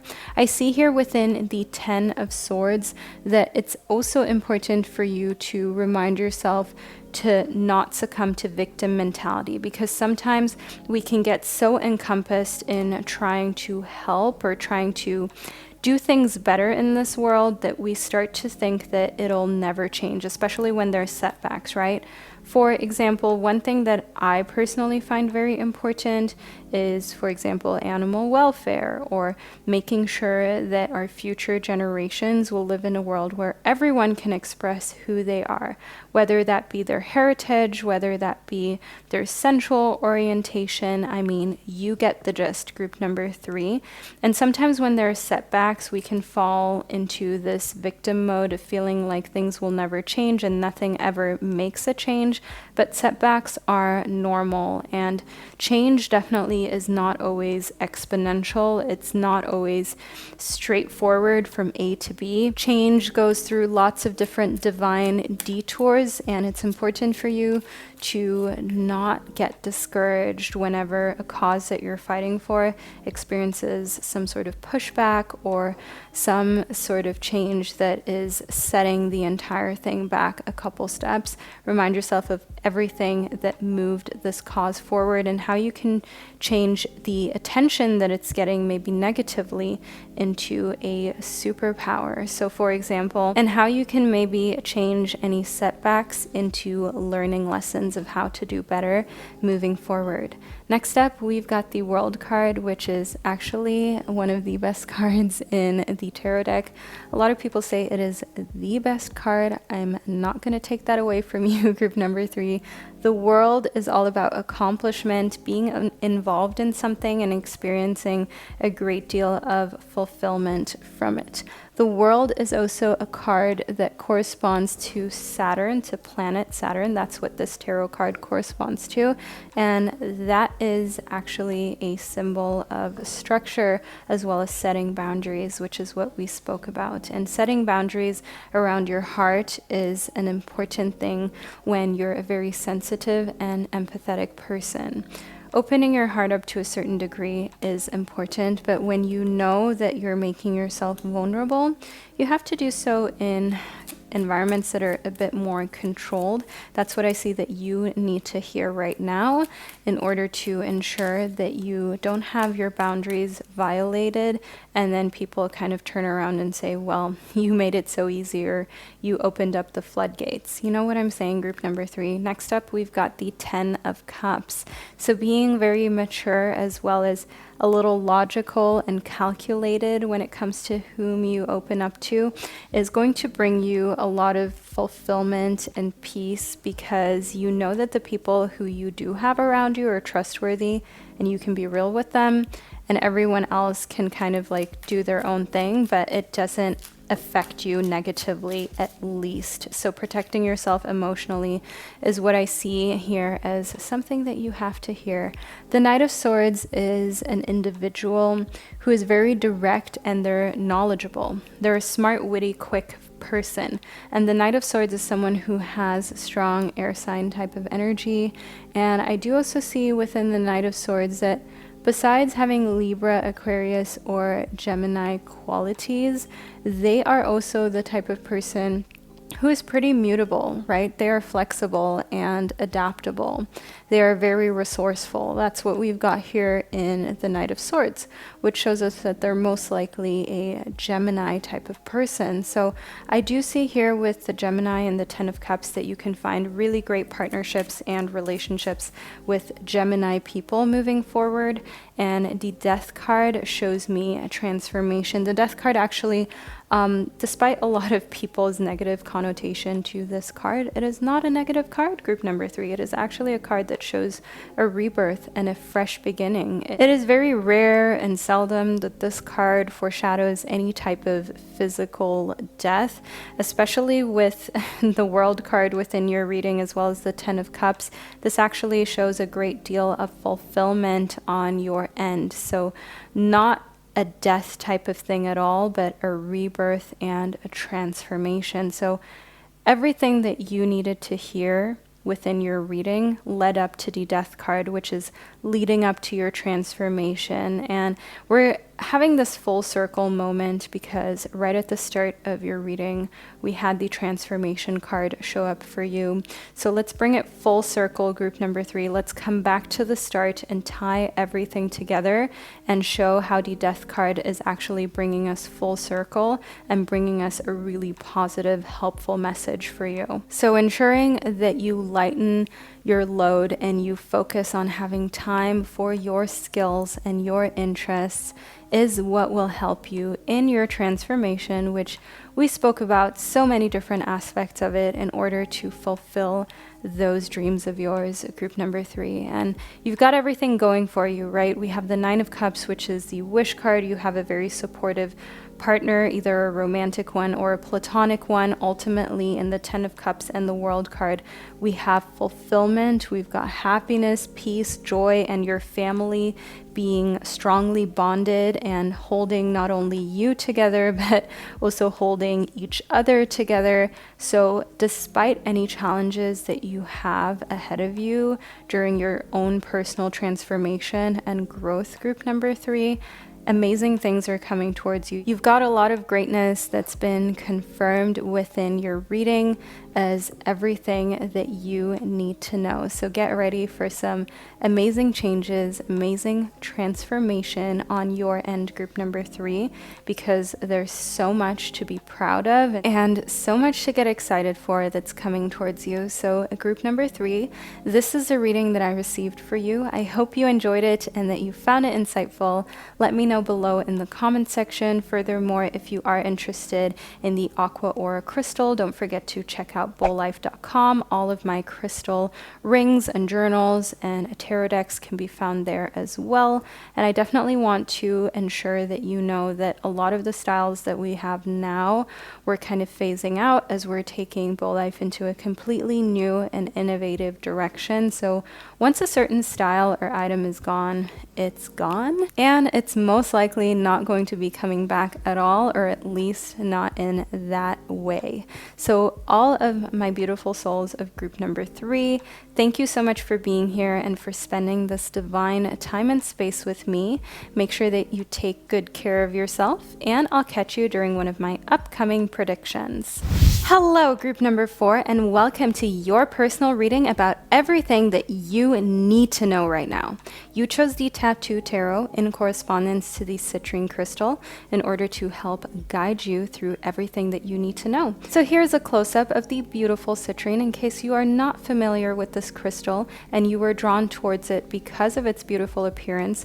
What you subconsciously may have felt is the fact that this is actually a crystal that helps bring more wealth as well as abundance into your life, and maybe that's what you've been seeking and needing. But again, if you're just drawn to its appearance, that's completely fine too. After all, earthly things and appearances are such a big part of being a human as well, right? All things planet Venus. So let's move a little further into your reading to figure out exactly what you need to hear. We have the Seven of Swords, the Nine of Wands, as well as the Knave of Swords. We've got a lot of phallic energy. Now, phallic energy, that is masculine energy.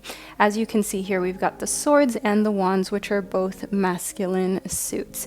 In the Seven of Swords, Swords, I can immediately see for you that there's some sort of running away that's happening. So part of everything that you need to hear in connectivity to the Nine of Wands is that rather than trying to run away from something, stand your ground. Don't let anyone chase you away. Don't let anyone make you feel like you don't belong. As I can see here within the Knave of Swords, that there are sometimes people who feel like they have this authoritative energy that they can just exert on anybody, including you, and they think that they're very knowledgeable. And this is someone who is a bit of a know-it-all, who is trying to drive you away from a place that you rightfully belong.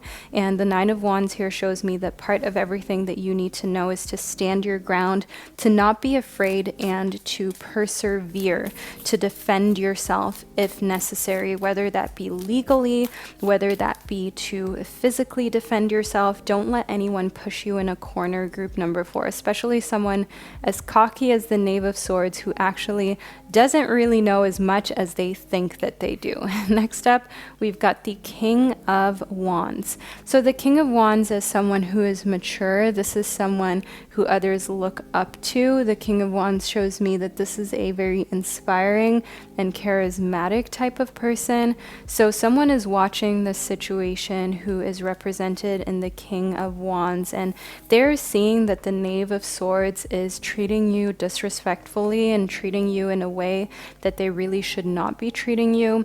And the King of Wands is actually the main decision maker, the person who is going to say whether something is right or wrong, who's going to be awarded a promotion or, for example, a financial award. So the King of Wands is seeing everything that's going on and is obviously not in favor of the Knave of Swords. So make sure that you display any type of defending that you do in a way that is very professional and in a way that shows here that you're just standing your ground, not less and not more. I see here within the 10 of Wands that once that is over, okay, you need to completely give yourself time to relax. So this is especially true if you're going through a lawsuit, for example, or you're going through a tough time at work or in school where someone is bullying you and not treating you very fairly, like we have represented with the Knave of Swords. And this can be a guy or a girl. They can identify as whoever, group number 4, just so you know. This is just indicative of their type of personality, which is abrasive, which is direct in a way that they know will hurt people's feelings. And I see here in the 10 of Wands that it's best for you when you're done dealing with this person to give yourself time to recuperate and to ensure that you don't overwork yourself, right? You don't have to overcompensate. The person who makes the main decisions, the King of Wands, knows that you did nothing wrong and is most likely going to award you as being in the right. But after such a taxing time, one thing that you need to know is to not continue to let this person affect you moving forward. Now, the Ace of Swords here shows me that you're turning a completely new leaf mentally. So this isn't the first bully or the first difficult person you've dealt with, group number 4. And I see within the Ace of Swords that you know that in the end karma will do its thing, justice will be served. And furthermore, you are mentally in a really strong place that just shows here that you will be able to get yourself back to a headspace that is free of anyone who has been getting on your nerves. Next up, we've got the Magician. So moving into a different area of everything that you need to know, group number 4, and I hope you can appreciate my previous honesty with the Knave of Swords. My channel is one where I'm always very honest with you, whether people want to hear it or not. So if you like readings where people just tell you everything that you want to hear, that's not my channel, as I'm sure you've already realized and come to see. So the Magician corresponds to the number 1 in the major arcana when it comes to your tarot deck. And the Magician is actually a card of action. It is a card that is connected to planet Mercury, and it also is a card of communication. So I do see here that your conscious awareness and your concentration is being placed into very specific areas of your life, which bravo, group number 4. A lot of people struggle to do that. A lot of people struggle able to really narrow down where they want to place their focus, but I see that you are mastering that, and you're taking a lot of tips and a lot of learning lessons from the King of Wands, from someone who inspires you, who is a fire sign. They are most likely older than you, and they have accomplished some things that you want to accomplish as well, and I see that you are trying to not copy what they're doing, but you're allowing what they've done to inspire you. So reading a book, for example, by someone who you find very inspirational will give you an idea of what their life path was like and will allow you to know what action to take next for yourself too, in order to get to where they got, but applying it to your path, of course. So we've got travel. I see here within travel that that's what you're going to initiate, and you're going to be talking about it a lot. And with Mercury being connected to the Magician, we also have that connection to Gemini, because Mercury actually is the ruler of Gemini, and Gemini is all about thinking and communicating and your curiosity. So you are awakening a lot of this curious side of you that wants to travel to distant lands and places that you've never been before, and you're definitely exploring that aspect of the world and seeing how it is that you can follow your passion, right? Whether that is for a specific tribe or area on this planet, maybe you're very passionate about animals, the environment, and nature. Exploring more of it is definitely what we have in the cards for you, quite literally, group number 4. And I do see here that you're going to make it happen one way or another. That's one thing that the Magician is capable of. No matter how many obstacles are in the way or how unlikely other people would deem the opportunities that the Magician has, they find a way to still see those opportunities through and to make the best of it, really. Next up, we've got some boundaries. So in boundaries, those are the things that you're setting, group number 4, with the Knave of Swords, and they don't like that. The Knave of Swords is someone who is acting very childish. And this is part of what you need to know. When you set boundaries, that makes them go crazy. And that's something that they try to rebel against, but you're not giving it the time of the day. I see here within home that you don't let your strong guard down anywhere but home. And group number 4, there are times in which letting your guard down, opening up, and being vulnerable is important, but especially at work or school or in a competitive environment, I get why you're not doing that. I get why you enforce your boundaries and you keep your emotions to yourself till you get home. And so far within your reading, we only have very phallic and masculine type of symbols here. And that's okay. There is nothing wrong with being very in tune and in touch with the masculinity within you that takes action, that isn't afraid to be a leader, that has a lot of willpower, and sometimes also a big ego, because the Suit of Swords is what your reading is filled with, right? We've got 7 of Swords, Knave of Swords, the Ace of Swords. Then we've also got a lot of wands, the 9 of Wands, the King of Wands, the 10 of Wands, and the Magician. We've got phallic symbols in there as well. We've got the number 1, which is a number that is, well, of one, right? The ego of one person, of you putting yourself ahead, of you not being afraid to also be competitive, right? To put yourself in the race and wanting to be number 1, whether that be in sports, whether that be in your job, understanding that there is no such thing as everyone being number 1. So if you're not number 1, someone else is going to be that. And I see that you keep your feelings locked up where you think that it's safe. And one thing that I do want you to reflect on, one thing that you need to know, group number 4, is that you can also create more space for the feminine feelings that we've got locked up here within home, right? You can create more than just a tiny little house and space in your life for the femininity, for the fact that you maybe want to live a very soft, very relaxed type of existence and be able to cry and say how it is that you're feeling at any given point. You can expand that. You can create and build a bigger house and environment with a whole garden for it. And I know that sounds weird, but what I mean by that is Keeping your personal life and your work separate is a good idea, but as soon as you come home or you're spending time with friends and family, make sure that the door isn't still locked with people who you know are trustworthy. Make sure that you expand and you're not just only allowing yourself to feel or express when you're in your room or in your apartment all by yourself. Know here that home is not only where the heart is, but it is also where you can express your emotions. And home doesn't need to just physically and geographically be in your home. It can be with people who you know would never judge you and are trustworthy and have your best interests at heart. Next up, we've got the Knight of Cups. Now, the Knight of Cups is a very romantic and sensitive, introspective soul.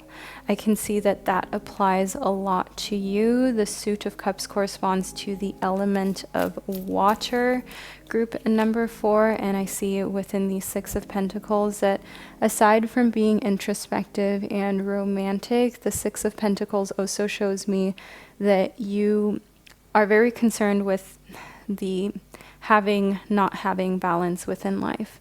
And maybe this comes from a place where resources were never quite how you wish they were growing up. Maybe you even grew up pretty poor or, like lower middle class, and just overall the resources weren't the way that would have made you happiest. Let's put it that way. And I can see here that because you have knowledge over how it could be, you want to do everything in your power to avoid that. You want to do everything in your power to create a better future, to build a legacy, to build generational wealth, and to be someone who breaks any types of family patterns that are patterns of poverty or patterns of simply being in the box of the have-nots rather than the haves. You want to finally show that your lineage can also have all of these beautiful experiences and this freedom when it comes to health and taking care of your health, paying health insurance bills, doctor's visits, all of these types of things, therapy, but also experiences such as travel, such as being able to own a home, to save up for a nice vehicle and purchase a nice vehicle that is safe first and foremost. So that is where I can see here within the Six of Pentacles and the Knight of Cups that deep down, you've got a lot of emotionality tied into why you are not afraid to be competitive, why you're not afraid, say, to roll up your sleeves and get your hands dirty, and also why you're not afraid to bring a lot of masculinity to the table. Because if that's what it takes in order to get to where you need to go to feel safe, that's what you're doing. But deep down, it comes from a place of feeling like you really must never go back to being in a poor situation or a less fortunate situation. And there's also some fear that's driving you in that sense. Next up, we've got the King of Cups. When this comes from a place of fear, it can of course be destructive, but I do also see in the King of Cups that you are someone who is very wise and also very calm, and you're tolerant of other people, you're tolerant of yourself, group number 4, and I see within the King of Cups that you're very mature. You're most likely pretty wise beyond your years, so you know what you're doing, you know what's going on, and everything that you need to hear is just to ensure that you never lose sight of what a good balance is, but you're already doing life so well. It may not always feel that way, but group number 4, you should give yourself a little pat on the back because you are doing amazingly well when it comes to just living, okay? Just adulting, just doing life. Whatever cycle in life that you're currently in, you're doing well, okay? You're not slagging, you're not behind, you're doing the best that you can. We've got the Queen of Pentacles. Now, the Queen of Pentacles shows a very down-to-earth you. So it's not that you're trying to work really hard to live a super lavish life or anything like that. You are a resourceful person. You like a good deal. You like to ensure that things that you purchase will last you for a long time, that it creates value over the course of years, maybe even decades. So the Queen of Pentacles shows that this is just really probably more the security loving side of you that wants to have a big home, a fat bank account, have all your insurances paid for and covered, make sure you don't owe anything on your car, make sure that you are in a place where finances aren't stifling you from living your life and aren't causing you to not be able to sleep at night. And that is so understandable, and that's nothing to feel ashamed of. It's nothing for you to feel materialistic about, okay? Materialism is a part of being a human being. I mean, if you have access to the internet, which you do because you're watching this right now, group number 4, then that just shows that you live in a part of this world and of this society and planet in which money matters, because that's the only way that you have access to internet, right? So do know here that there's nothing wrong with wanting safety and stability and going out and getting it. In the vision, you've got a very clear perception of how you want your life to be, but don't forget the parts that concern family, that concern your emotional well-being and emotional life. Always make those a part of your vision and goal boards as well, and of the vision that you have in your head of your future. So if you think of your life 10 years from now, right now, group number 4, think about it. Hold that thought. Where do you live? What clothes do you wear? Who are you with? Who do you call family? What part of this world do you live in 10 years from now? What's the vision like? What is your daily routine 10 years from now? Just think about it. Let's just envision this with one another. Let's just take a little bit of time to just do a little bit of mental manifestation and envisioning. What's your perfect day and schedule look like 10 years from now? Take time to consider all aspects, not just the financial ones. Also time, right? There's no point in having all the money in this world if you have no time or emotional capacity to spend it with anyone. So that's where I see here that part of everything that you need to know entails also making sure that your vision is well-rounded and all-encompassing of the different areas of your life. Next up, we've got the 7th house. The 7th house, group number 4. The 7th house is a house that houses Libra by default. It is connected to Venus, and it is the house of balance and relationships. It is the peacemaker house. It is the house of all artists. And I want you to know here within the 7th house in Libra that typical Libra traits have to do with being very peace-loving, very refined, at times indecisive, but very diplomatic when it comes to anything but themselves and their own decision making. That's what we've got within Libra that is connected to the 7th house. And I see that you make for a very caring and loving romantic partner. As you can faintly see here on the card, we've got 2 hands like interlocking, and it almost seems like it is forever, right? It almost seems like it's like this life beyond death type of depiction. No matter what happens, that connection is there, and that is part of everything that you need to hear, that you're the type of person who has a connection. Once you love someone, it's like you love them forever. That's the type of connection that you have, group number 4, and it's worth you celebrating and reminding yourself that it's very precious to be part of your life and to choose and pick very wisely who you allow to be part of your aura and your energy. Next up, we've got Vesta. So Vesta shows me that it's very much important for you to spend time doing things that excite you creatively, that don't just make you feel like you're in the next race or the next competition. That will really help inspire your travels as well. That will open up your mind to where you could go. So not necessarily just going to major cities or places that other people would like to go, but if one of your hobbies, for example, is gardening or botanics or just overall something that you can have a look at during your travels, why go to a big city, right? Even if that big city is a city that a lot of people have on their bucket list, traveling for you may be to a jungle, to a rainforest, so you can actually explore your passions and your interests. Maybe you're interested in exploring and uncovering and discovering like sacred medicine, plant medicine that have been used by our ancestors and are still used and practiced with in certain tribes and cultures and religions and places in this world. So you may want to travel there because you passionately feel like this is where you need to be and you're being called to this space. I see within the threshold that there will be some fear, okay? That is one thing that we just can't deny. And again, I hope that you can appreciate my honesty. Leave a little flame emoji below in the comment section if you're still here, group number 4, because that tells me that this is a group that you chose, but also that you're still here. And in the threshold, I want you to know that your next travel plans will push you out of your comfort zone to some degree. But that's really cool because trust me, group number 4, the travels that I have done in my life that have pushed me the most out of my comfort zone, like for example, doing a safari earlier this year in Kenya, I was pushed out of my comfort zone a few times, but at some point it just got exciting. It wasn't uncomfortable anymore. I just knew that being pushed out of my comfort zone would mean that I can experience something I haven't experienced before. And that is something I became very passionate about and that I try to continue to implement to this day. Next up, we've got the ocean.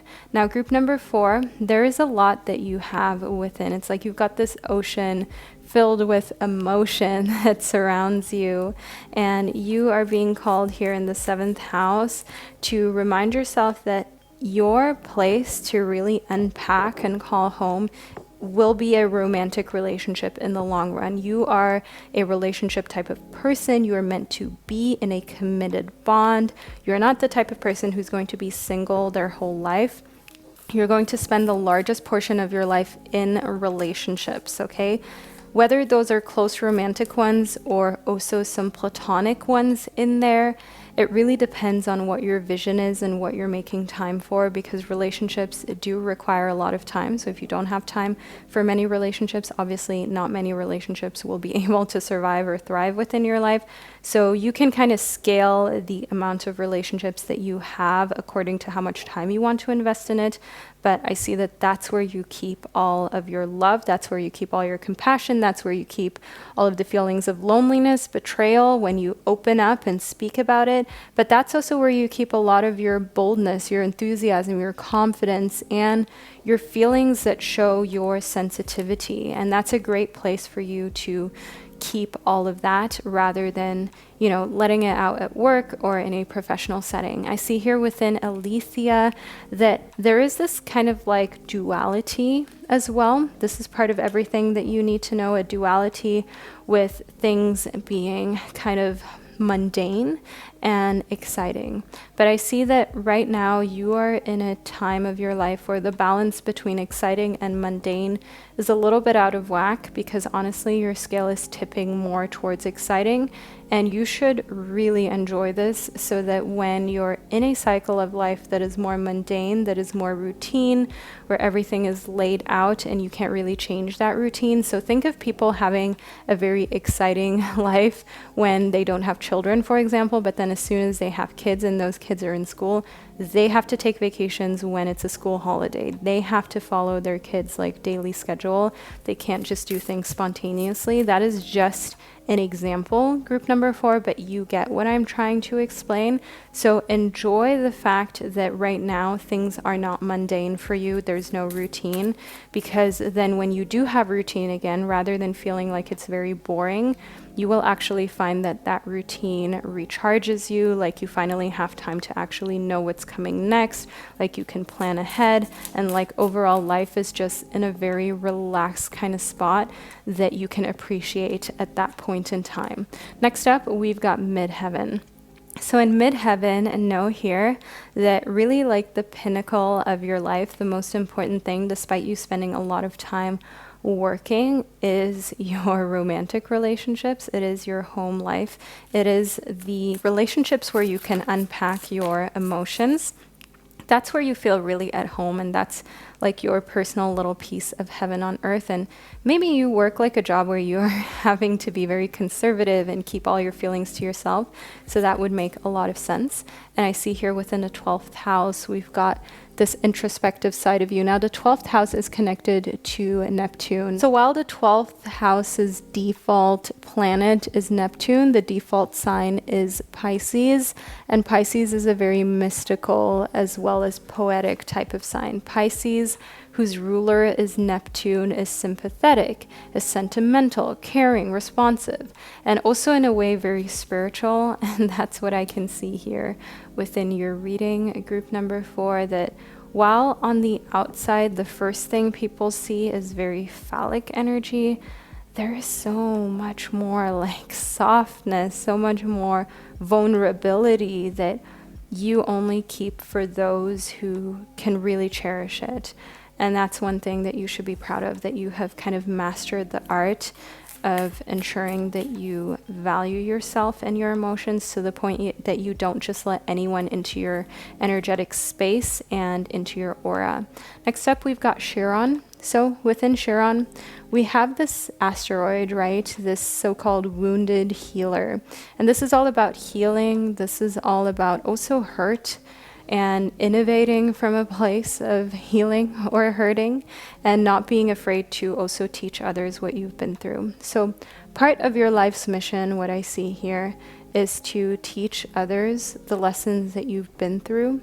So once you have kind of fought your way to the top, if you will, as we do have the competitive, challenging aspect of your professional life, once you've gotten there, you will find that now you have established your rank and your leadership role, you can now begin to help others. And that is what I see brings you the biggest amount of joy. So group number 4, part of everything that you need to hear is that once you're established, you are not going to have to prove yourself any longer to people or even have anything to do with people who don't respect you the way that they should. As we have in the Knave of Coins, you will only be dealing on King of Wands level. People who are well respected, who society deems as like not just heroes, but just pillars of the community. You will be deemed as a pillar within the community, and you will devote a lot of your time to helping others because you have set yourself up financially. You don't have to worry about whether you can pay rent this month or not. You have some passive income, and you are wanting to teach others how to do it, as we have represented here within the 6 of Pentacles. You see how there are 2 people who are sitting on the ground who are kind of being dished out some coins, if you will. So you are that person who then starts to be like the matriarch, the person like we have here in the Queen of Pentacles, teaching others how to be financially literate and smart, especially those who don't have parents to teach them that.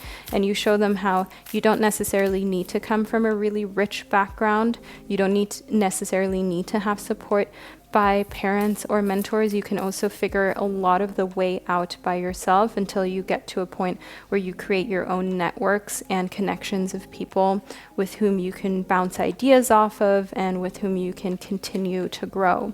I see here within the solar calm that we have some clarifications that are happening. So the solar calm shows us in connectivity to Chiron that a great way for you to heal is to kind of always get to the bottom of things, to properly clarify situations for yourself. You are not the type of person who thrives with just mystery being all over the place. You need clarity, you need certainty, you need realness and honesty, and that is one thing that you also will be teaching to others the more you mature and grow and graduate into your highest self and who you're meant to become, group number 4. So everything that you need to hear really is that you are on the right path. You're on a good path. You're on a path that works for you and that shows a amazing progression from where you are now to being someone who is seen as a source of inspiration, who is seen as someone who has made it and who can give others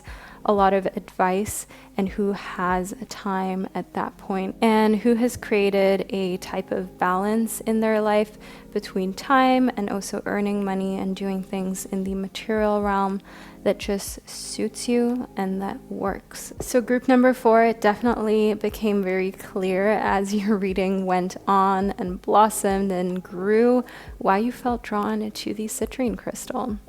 Now, group 4, this is the reading that I received for you. I hope you enjoyed it and that you found it insightful. Feel free to let me know below in the comment section. I love reading your comments. Furthermore, you can find my tarot decks as well as really rare crystals such as the Aqua Aura crystal in my online store as well. There will be some really big changes to all of the stores, so do know that a lot of the styles that we have now, we are just kind of selling and not bringing back, because everything will be very new, fresh, and revamped in the next couple months. So stay tuned for that. But also, if there's certain things that you've always wanted to get your hands on, this is probably the best time for you to do so, as there are a lot of new things coming, different changes that are taking place. So don't say I didn't tell you so. Go to bowlife.com. So all of my beautiful souls of group 4, thank you for being here and for spending this divine time and space with me. And I'll catch you during one of my upcoming predictions.